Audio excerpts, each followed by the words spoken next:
నమస్తే, welcome to tea news. ముందుగా headlines చూద్దాం. రాష్ట్ర రాజముద్ర మార్పుపై వెనక్కి తగ్గిన సర్కార్, బీఆర్ఎస్ తెలంగాణ వాదుల వ్యతిరేకతతో ఆవిష్కరణ వాయిదా. కేసీఆర్ హయాంలో సాగుకు సరిపోయేంత ఎరువులు, విత్తన నిల్వలు, కాంగ్రెస్ పాలనలో రైతుల అగచాట్లు, పడిగాపులు. జేడీఎస్ ఎంపీ ప్రజ్వల్ రేవన్నకు కాసేపట్లో వైద్య పరీక్షలు, లైంగిక వేధింపుల కేసులో నేడు కోర్టులో హాజరు. రేపు లోక్సభ తుది విడత ఎన్నికలు, 8 రాష్ట్రాల్లోని 57 సీట్లలో పోలింగ్.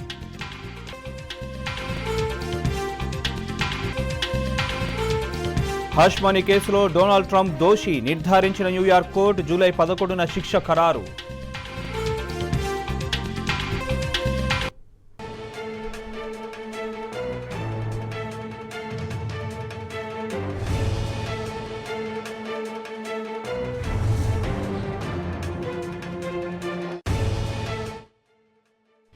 మొన్న చెన్నై, నిన్న బెంగళూరు, నేడు ఢిల్లీ నీటికి కటకటలాడుతోంది.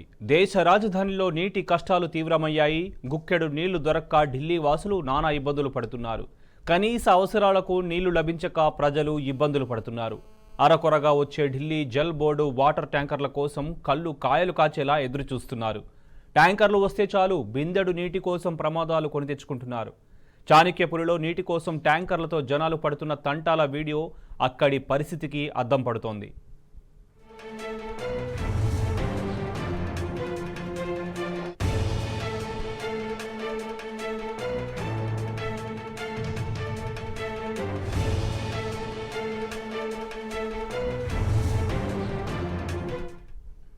అయితే కేంద్ర ప్రభుత్వ కుట్రతో తాగునీటి కష్టాలు వచ్చాయని ఆరోపిస్తున్నారు ఆప్ నేతలు. దీనిలో భాగంగానే ఢిల్లీకి యమునా నీటిని హర్యానా సర్కార్ నిలిపివేసిందంటున్నారు.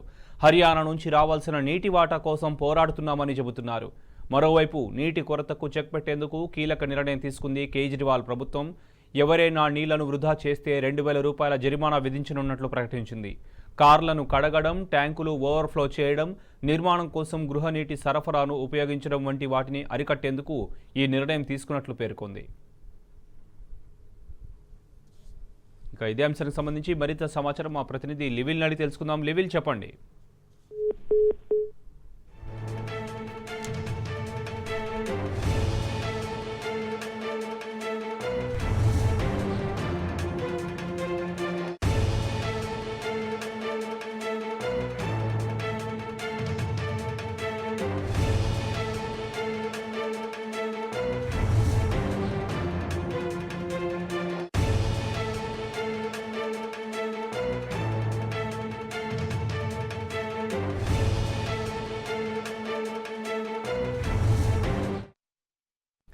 ఇక ఢిల్లీలో నీటి కొరతతో ప్రజలు నానా అవస్థలు పడుతున్నారు. దీనికి సంబంధించి పూర్తి సమాచారం మా ప్రతినిధి లివిల్ నడి తెలుసుకుందాం.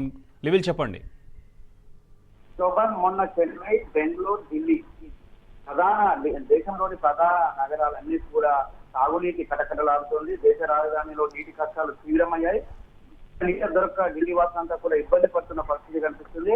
కనీస అవసరాలకు నీరు లభించక ఢిల్లీ వాసులంతా కూడా ఇబ్బందులు గురవుతున్న పరిస్థితి మనం నెట్టింట వైరల్ అవుతున్న వీడియోలు చూస్తున్నాం. అరకొరగా వచ్చే ఢిల్లీ జల్ బోర్డు వాటర్ ట్యాంకుల కోసం కళ్ళు కాయలు కాచలు ఎదురు చూస్తున్న ఢిల్లీ వాసులకు చుక్కలు కనిపిస్తున్నాయని చెప్పుకోవచ్చు. ట్యాంకర్లు వస్తే తాను బిల్లులు పట్టుకొని ప్రమాదాలు సైతం లెక్క చేయకుండా ఎగబడుతున్న పరిస్థితి మనకు కనిపిస్తుంది. చాణక్యపూర్లోని సంజయ్ క్యాంపు వద్ద నిన్న నీటి కోసం ట్యాంకర్ల కోసం నీటి కోసం వచ్చిన ట్యాంకర్లతో జనాలు ఎంత ఇబ్బంది పడ్డారో ఆ వీడియోలన్నీ కూడా నిన్న యావత్ దేశవ్యాప్తంగా కూడా సంచలనమని చెప్పుకోవచ్చు.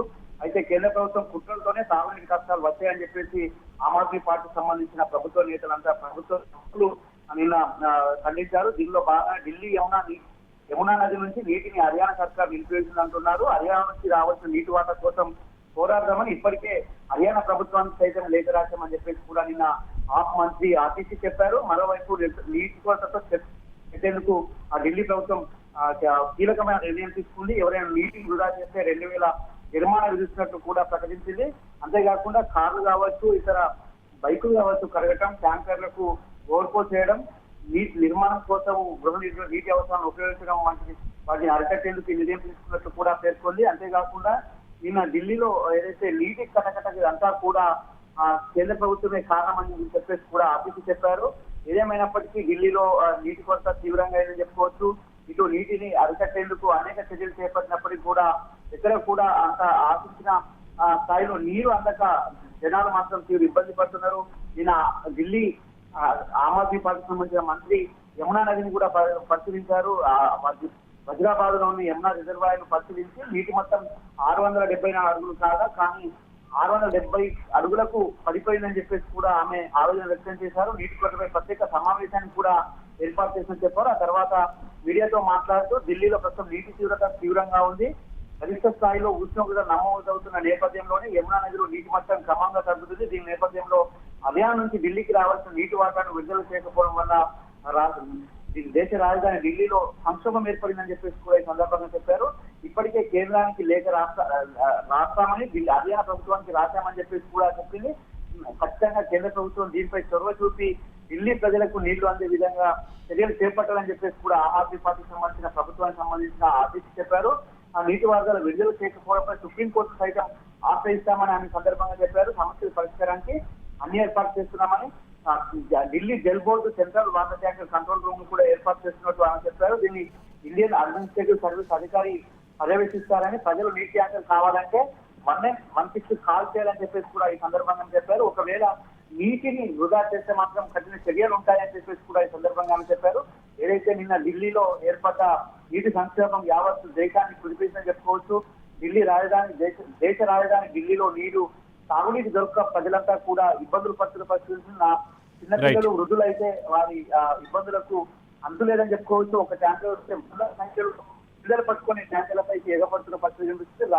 రన్నింగ్ ట్యాంకర్ ఎక్కి నీళ్లు తీసుకునేందుకు కూడా ప్రమాదాన్ని సైతం లెక్క చేయకుండా వెంబడిస్తున్న పరిస్థితులు ఇవాళ నెట్టింట వీడియోలు వైరల్ అవుతున్నాయి. ఏదేమైనప్పటికీ ఇప్పటికైనా ఢిల్లీ ప్రభుత్వం కావచ్చు, కేంద్ర ప్రభుత్వం దేశ రాజధాని ఢిల్లీ, అలాంటి రాజధానిలోని నీళ్లు లేకపోతే దేశం పర్వెక్కడ ఉంటుందని చెప్పేసి కూడా కొంత నెటిజన్స్ కామెంట్ చేస్తున్న పరిస్థితులు. ఈ తరుణంలో కేంద్ర ప్రభుత్వం కూడా ఆలోచన చేసి యమునా నది నుంచి హర్యానా నుంచి రావాల్సిన యమునా నదికి రావాల్సిన నీటి వాటర్ను వెంటనే చేసి వారికి ఢిల్లీ వాటర్ నీరు అందించాలని చెప్పేసి కూడా వారంతా కూడా కోరుతున్న పరిస్థితి కనిపిస్తుంది. Rightly will, thank you.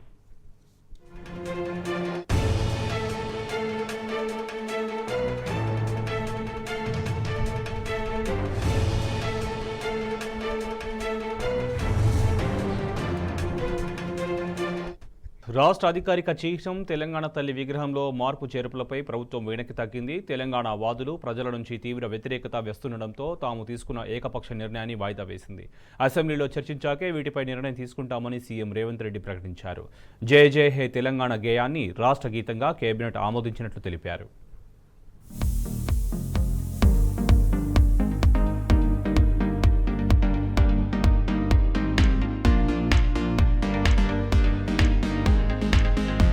Telangana ప్రభుత్వ అధికారిక చిహ్నం తెలంగాణ తల్లి విగ్రహం మార్పు విషయంలో కాంగ్రెస్ సర్కార్ వెనుకడుగు వేసింది. లోగోలో ఉన్నవి తీసేసి లేనివి తీసుకొచ్చి పెట్టాలన్న సీఎం రేవంత్ రెడ్డి నిర్ణయంపై సర్వత్రా ఆగ్రహావేశాలు వ్యక్తమయ్యాయి. విపక్షాలు, ఉద్యమకారులే కాకుండా సామాన్య ప్రజల నుంచి తీవ్ర వ్యతిరేకత వచ్చింది. ఈ నేపథ్యంలో వీటిపై ముఖ్యమంత్రి వెనక్కి తగ్గారు. కేబినెట్ లో చర్చించే నిర్ణయం తీసుకుంటామని ప్రకటించారు. అటు జయ జయ హే తెలంగాణ గేయాన్ని రాష్ట్ర గీతంగా ప్రభుత్వం ఆమోదించింది.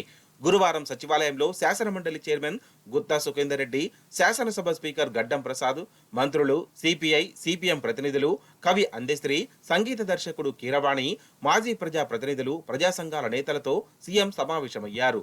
రాష్ట్ర గీతంతో పాటు దశాబ్ద ముగింపు వేడుకల నిర్వహణపై చర్చించారు. ఈ సందర్భంగా కీరవాణి సంగీత సారథ్యంలోని యువ గాయకుల బృందం రాష్ట్ర గీతాన్ని ఆలపించింది.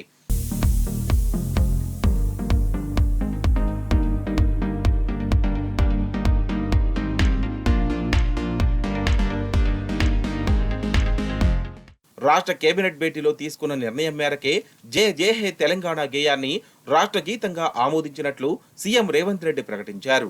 దశాబ్ది ఉత్సవాల ముగింపు వేడుకల్లో భాగంగా జూన్ 2న రాష్ట్ర ఆవిర్భావ వేడుకల్లో ఈ గీతాన్ని ఆవిష్కరించి జాతికి అంకితం చేయనున్నట్లు తెలిపారు.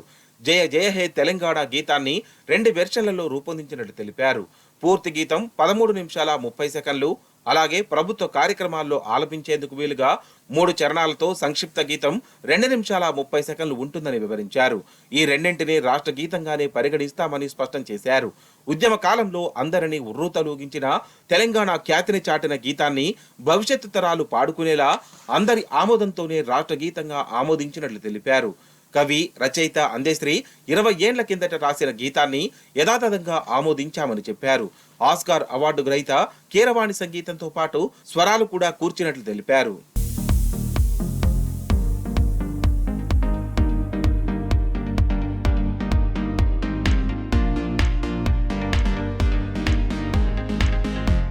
అటు కేబినెట్ సమావేశంలో రాష్ట్ర ప్రభుత్వ అధికారిక చిహ్నం తెలంగాణ తల్లి విగ్రహాన్ని మార్చాలని నిర్ణయించామని సీఎం రేవంత్ రెడ్డి చెప్పారు. చిహ్నంపై రాష్ట్రంలోని వివిధ ప్రాంతాల కళాకారుల నుంచి దాదాపు 500 నమూనాలు అందాయని చెప్పారు. తెలంగాణ తల్లి విగ్రహానికి సంబంధించి కళాకారులు వివిధ నమూనాలు తయారు చేస్తున్నట్టు తెలిపారు. కానీ కొత్త చిహ్నం తెలంగాణ తల్లి విగ్రహాలకు సంబంధించి అపోహలు, తప్పుడు ప్రచారాలకు తావు లేకుండా అసెంబ్లీలో చర్చించి నిర్ణయం తీసుకుంటామని ముఖ్యమంత్రి రేవంత్ చెప్పారు. ప్రజా వ్యతిరేకత రాకముందే సీఎం ఈ నిర్ణయం తీసుకుంటే ఇంకా బాగుండేదంటున్నారు తెలంగాణ వాదులు.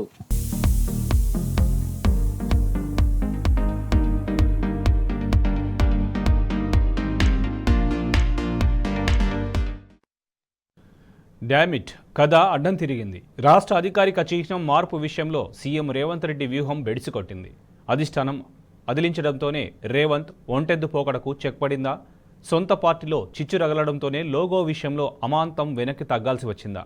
రాజముద్ర మార్పు వ్యవహారంలో అయిష్టంగానే సీఎం మాట మార్చారా? అందుకే అందరి ఆమోదంతో తుది నిర్ణయం అంటూ యూటర్న్ తీసుకున్నారా? ఈ ప్రశ్నలన్నిటికీ అటు కాంగ్రెస్ ఇటు ప్రభుత్వ శ్రేణులు అవుననే సమాధానం చెబుతున్నాయి.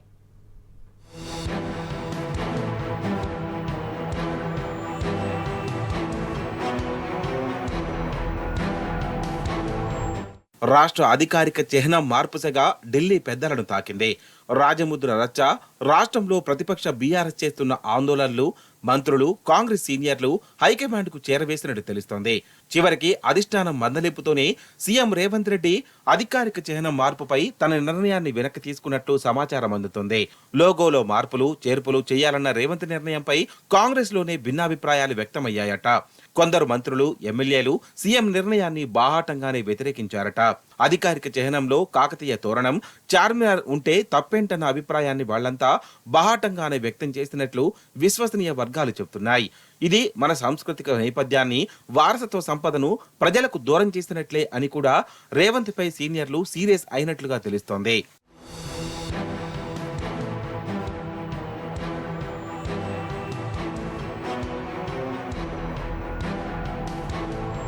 పదమూడు 100 ఏళ్ల చరిత్ర గల కాకతీయ కళాతోరణం, ప్లేగు వ్యాధిని ఎదుర్కోవడానికి స్ఫూర్తిగా 400 ఏళ్ల క్రితం నిర్మించిన చార్మినార్, ఈ రెండింటిని రాష్ట్ర రాజముద్ర నుంచి తొలగించాలన్న రేవంత్ నిర్ణయం బెడిసికొట్టింది. ఈ రెండు రాచరికపు ఆనవాళ్లు కావని సొంత పార్టీ నాయకులే అన్నట్లు తెలుస్తోంది. అందుకే అధికారిక చిహ్నం మార్పుపై ముఖ్యమంత్రి రేవంత్ అయిష్టంగానే మాట మార్చారని, మంత్రివర్గంలో అసెంబ్లీలో చర్చించి అందరి ఆమోదం తీసుకున్నాకే మార్పులు, చేర్పులు అని చెప్పారని పార్టీ వర్గాల్లో చర్చ జరుగుతోంది.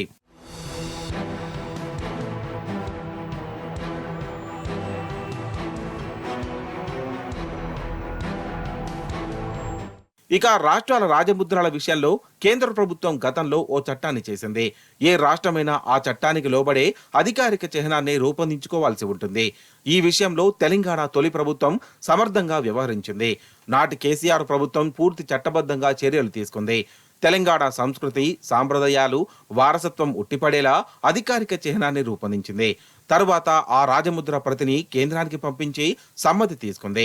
ఇలా కేంద్ర, రాష్ట్ర ప్రభుత్వాలు ఒకేసారి ఆమోదం తెలిపిన చిహ్నం అధికారికంగా వినియోగంలోకి వచ్చిన తర్వాత మార్చడం కుదరదనే వాదనలు వినిపిస్తున్నాయి. అయినా కూడా రేవంత్ రెడ్డి ప్రభుత్వం ఒంటెద్దు పోకడలకు పోతే న్యాయస్థానాన్ని సైతం ఆశ్రయించి పోరాటం చేస్తామని తెలంగాణ వాదులు తేల్చి చెబుతున్నారు.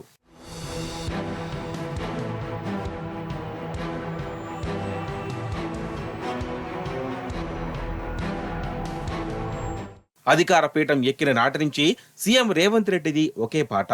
గత 10 ఏళ్లలో ఏదో తప్పు జరిగినట్టు చిత్రీకరించడం, గత పాలకుల నిర్ణయాలను సవరిస్తామనడం, ప్రజలకు పాలన అందించే క్రమంలో ఏదో ఉక్రోషం, తొందరపాటు, తెలియని ప్రతీకారం, రగిలే అంతర్మదనం.